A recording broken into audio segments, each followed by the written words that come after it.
pwede mong pindutin yung go to map view dun sa mga pahanapin nyo yung lokasyon nyo.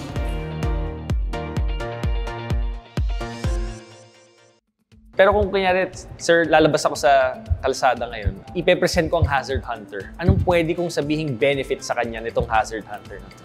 Yung impormasyon na malaman mo kung ano yung pinakamalapit na hazard sa'yo, malaking bagay na ho yun para mapaghandaan mo kung ano mang sakuna yung darating sa inyo.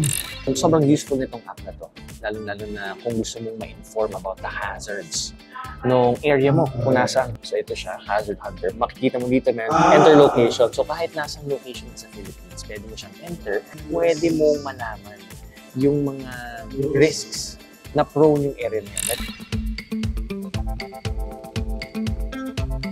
So sir, very interesting yung Hazard Hunter and the information for a first-time user. Like, for example, yung marami sa amin. How accurate or how do we have peace of mind na yung tinitingnan namin at yung binabasa namin sa Hazard Hunter, yung accuracy niya ay mataas? So yun po ang kagandahan din ng Hazard Hunter. Ang mga impormasyon na nakapaloob kay Hazard Hunter ay nagmula sa mga mandatong ahensya ng Pilipinas. At makakaasa ho naman kayo sa mga mandatong ahensya na ito na ang mga expert pagdating sa pagmamapa ng hazard na ito ay talagang bihasa at sinising yung pagmamapa sa hazard na ito para ma-provide yung most accurate information na pwedeng magamit ng Hazard Hunter pagdating sa paggawa ng assessment. Kasi ang pinaka-importante yung gusto nating malaman ay maging informed yung public pagdating sa mga hazards na meron sa kanilang kapaligiran. Sa unang tingin, overwhelming talaga ang website na to. Pero kapag nalaman mo na kung paano siya nag-work, ang daming information na malalaman regarding sa possible hazards sa iyong paligid. Sa training na ito, mas naintindihan pa natin ang benefits ng pagkakaroon ng ganitong website. Kaya, makakasama natin ang isa sa mga beneficiary dito sa San Nicolas para alamin kung paano nga ba nakatulong ang Hazard Hunter PH sa kanilang daily life.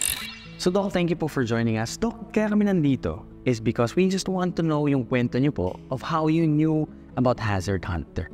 Bilang veterinaryo po ng gobyerno mula sa Office of the Provincial Veterinarian, ang mandato po namin is yung sa protection po at saka sa production ng animals.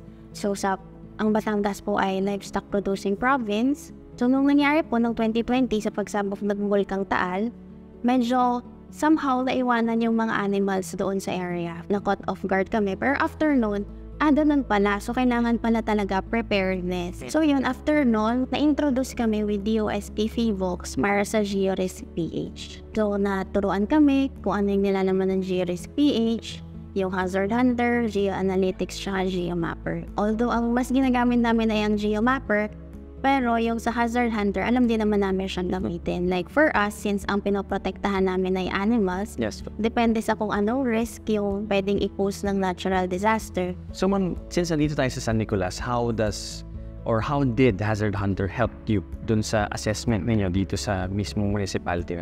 Yung mga livestock areas dito, like kung meron ditong swine farm o kung meron ditong poultry farm or rabbit farm, kung nasa saan yung farm nila, i-check namin.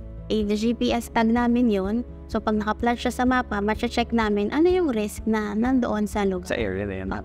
Pag alam na namin yung risk na nandoon sa lugar, mas matutulungan natin yung mga kababayan natin sa industriya ng paghayupan. Kasi kung mas alam natin kung ano yung magiging problema doon sa lugar nila, katulad ng sa problema natin sa Taal Volcano, alam natin kung paano natin sila i-assist. So since nandun tayo sa animals, paano naman po yung nakikita yung effects nitong Hazard Hunter when it comes naman po sa tao? Ano sa tingin nyo yung magiging impact ng educating them na meron ng ganitong app? Sa pamamagitan ng app na yan, individually, makikita na namin na eto na. So, anong gagawin na namin? So, nagpapasalamat po kami kasi isa talaga tong innovation project na talagang makakatulong sa mga kababayan natin, lalo na sa mga disaster risk areas na for preparedness, alam nila, mabibigyan sila ng impormasyon kung ano yung merong risk na nakapost sa kanilang lugar.